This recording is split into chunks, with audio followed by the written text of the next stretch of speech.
Welcome to கிராமத்து சமையல். And இங்கே நம்ம கூட இருக்கிறது லக்ஷ்மி அம்மா. வணக்கம். நீங்கள் இப்போ எனக்காக என்ன சமைக்க போகிறீங்க? உங்களுக்கு கருவாட்டு குழம்பு வச்சு கேழ்வரகு களி கிண்ட போகிறீங்க. ஃபர்ஸ்ட் வந்து கருவாட்டு குழம்பு பண்ணுறோமா? ஓகே.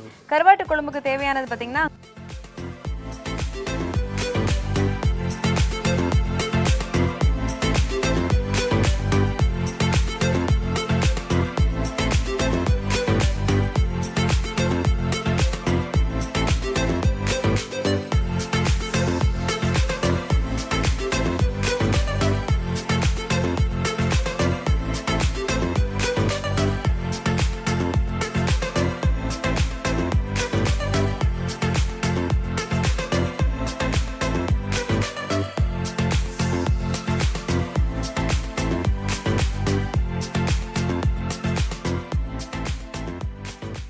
ஸோ ஃபர்ஸ்ட் நம்ம என்ன பண்ண போகிறோம்? எண்ணெய் ஊற்றிக்கலாமா? ஃபுல்லாகவே ஊற்றிடுவா? ஃபுல்லாகவே. இப்போ இந்த எண்ணெய் காஞ்சதுக்கு அப்புறமா தானே நம்ம எல்லாமே போடணும். இப்போ போட்டுடலாமா வெந்தயத்தை? கடுகு ஃபர்ஸ்ட் போட மாட்டீங்களா? இது ஃபர்ஸ்ட் போடணும். இது போட்டு அதுக்கப்புறம் போடணும். ஓகே. கடுகும் உளுந்தும் கருவேப்பிலை போட்டுருவோமா? பா ஓசையோட சமைக்க வேண்டியதா இருக்கு. வெங்காயம் போட்டுடலாமா? வெங்காயம் தக்காளி ஒன்றா போட்டுடலாம். ஒன்றாவே போட்டு சில அந்த வெங்காயம் வதக்கும் போது தான் வதக்கின அப்புறம் போடணும்வாங்க. இல்லை, சேர்ந்து வதக்கணும்ல, இது வதங்கணும். ஸோ 3 தக்காளி, அப்புறமா கை நிறைய ஒரு சின்ன வெங்காயம். ஆமாம், இது எல்லாமே போட்டிருக்கு. ஸோ இதுக்கு இப்போ என்ன கொஞ்சம் உப்பு போட்டுடலாமா? உப்பு போடணும். இதில் போதும். ஓகே. இந்தாங்க.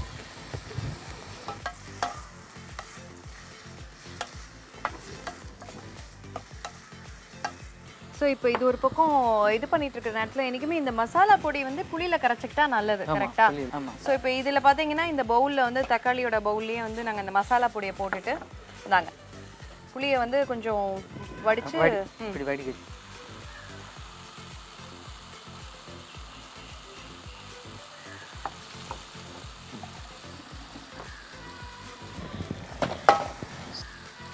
புளி மசாலா கரைச்சு அப்படியே ஊற்றிடணும். அண்ட் இன்னும் கொஞ்சம் வந்து தண்ணி ஊற்றிக்கலாம். இன்னும் கொஞ்சம் தண்ணி ஊற்று கொதிக்கணும்ல, வத்தணும்ல. ஆமாம், வத்தனாத்தே இந்த மசால் பொடி வாட போகுது. இந்த கருவாடை வந்து பிரித்து ஊற்றணும் அப்படின்னு சொன்னீங்களா? அது எப்படி பண்ணுவீங்கன்னு ஒரு தடவை காட்டுங்க. இந்த கருவாடை இப்படி பிக்கணும். ஓகே. இந்த சிலாம்பை இப்படி பிச்சு எடுக்கணும்.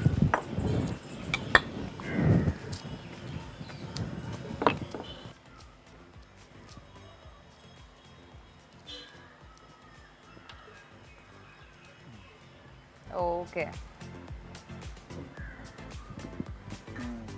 ஸோ இப்போ வந்து எவ்வளோ நேரம் கழிச்சு நம்ம இந்த கருவாடை போடணும்? இந்த கொஞ்சம் ஸ்மெல் போகவுமே இது போட்டுடலாம். Okay okay okay. இந்த வாடை போகவுமே போட்டுட்டா கொஞ்சம் நல்லா இருக்கும். போட்டுடலாமா?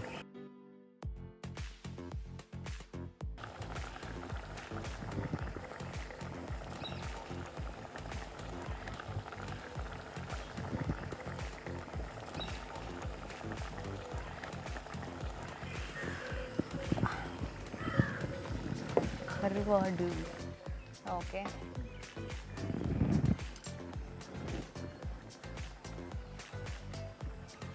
எனக்கெல்லாம் வாசம் பார்த்து உப்பு இருக்கான்லாம் பார்க்க தெரியாது, அதனால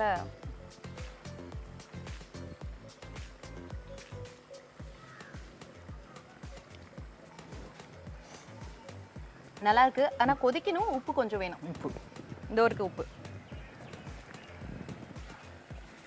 கொஞ்சம், ஆனா நல்லா கொதிக்கணும். கொஞ்சம் நம்ம மூடி போட்டு வச்சிடலாமா? அதுக்கு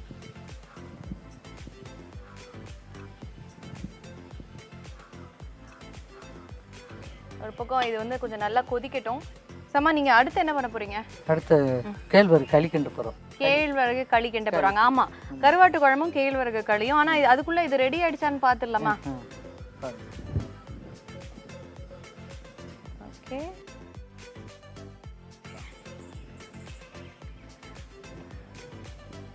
ஸோ ஒரு பக்கம்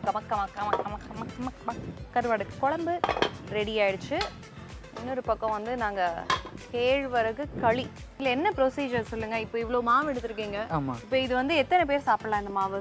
இந்த மாவு 2-3 பேர் சாப்பிடலாம். 2-3 பேர் சாப்பிடலாம். ஓகே. இந்த கேழ்வரகுல இப்போ களி பண்ண போகிறோம். ஆமாம். சரி, ஓகே. தண்ணி கொதிச்சிருச்சு. ஆமாம். கொஞ்சம் தண்ணியை விளாய் வச்சுட்டு அப்படியே அதுக்கப்புறம் மாவை போடுறோம். சரி, ஓகே.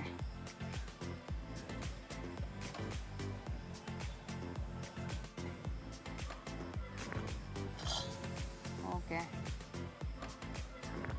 இப்போ வந்து இந்த மாவு போட்டுக்கணுமா? இந்தாங்க. சரி, இதில் ஒரு சிம்பிள் தான். மாவு, உப்பு, மாவு, உப்பு, கல்.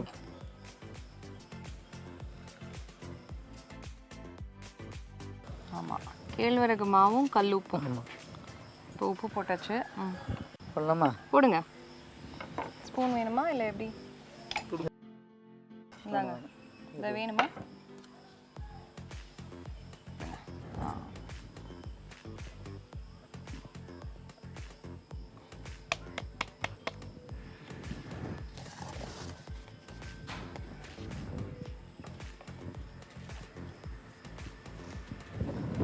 கொஞ்சம் கீழே வச்சு ஒரு வாட்டி கிட்டிக்கிட்டு அப்படி நடத்தி வைக்கிறேன். பொங்கி வருதுல்ல. ஓ, இப்போ பொங்கி வந்ததுக்கு அப்புறமா கிண்டணுமா? பாருங்க, அது நல்ல தண்ணி கொதிச்சதுக்கு அப்புறம் அம்மா எல்லா மாவையும் போட்டாங்க.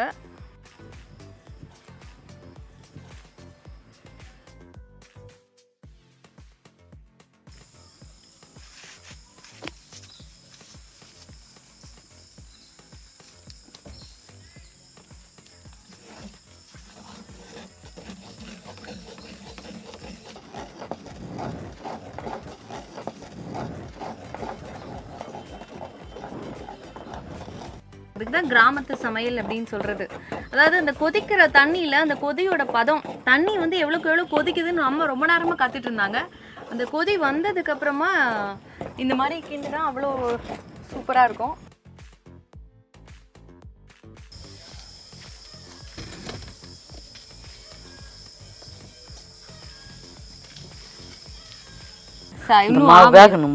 இன்னும் வேகணும் இது. ஆமா, 2வது ட்ரிப் வேகணும். ஒரு 2வது ட்ரிப். அந்த 3 தண்ணி ஊத்தணும்ல, அந்த 3 தண்ணியை ஊத்திட்டு இருக்காங்க. இன்னொரு வாட்டி கீழே வச்சு கிண்டணுமா?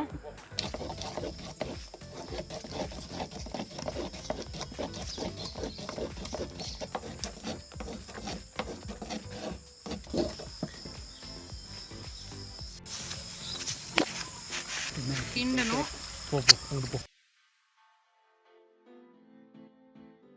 இந்த மாதிரி சக்திலாம் கிராமத்தில் இருக்கிறவங்களுக்கு தான் இருக்கும். இப்போ என்னம்மா 3வதா தண்ணி ஊற்றுறீங்களா?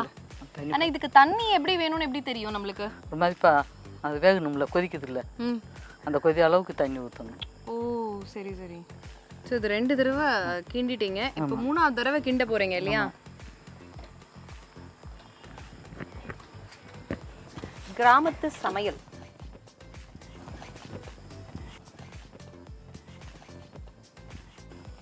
கடைசியாக ஒரு தடவை, இது 3வது தடவை வந்து கிண்டுறாங்க அம்மா. 3 தடவை கிண்டும் போதே தெரிஞ்சிடும் அது வந்து வெந்துருச்சா வேகலையான்னு.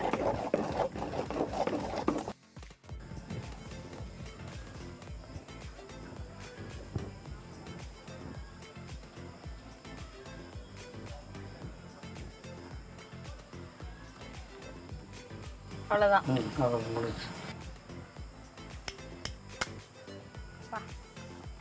அந்த அல்வா மாதிரி வருது.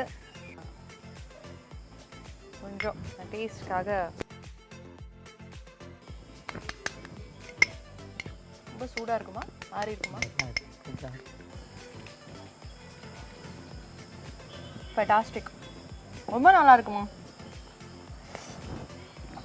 அதுவும் வந்து கருவாட்டு குழம்போட வச்சு சாப்பிடுங்க, சூப்பராக இருக்கு. கேப்பங்களி கருவாடு குழம்பு, இந்த மாதிரி ஒரு சூப்பரான காம்பினேஷனில் வேற ஒரு சமையலில் வேற ஒரு டிஷ்ஷோட நம்ம வந்து சந்திக்கலாம். லக்ஷ்மி அக்கா வேற ஒரு டிஷ்ஷும் எனக்காக ஸ்பெஷலாக எதுவும் செய்ய போகிறேன்னாங்க. அதனால மீண்டும் ஒரு கிராமத்து சமையலில் உங்கள் எல்லாரையும் சந்திக்கிறேன். நான் it's me Priya, signing off. Bye bye சொல்லுங்கள். பாய்.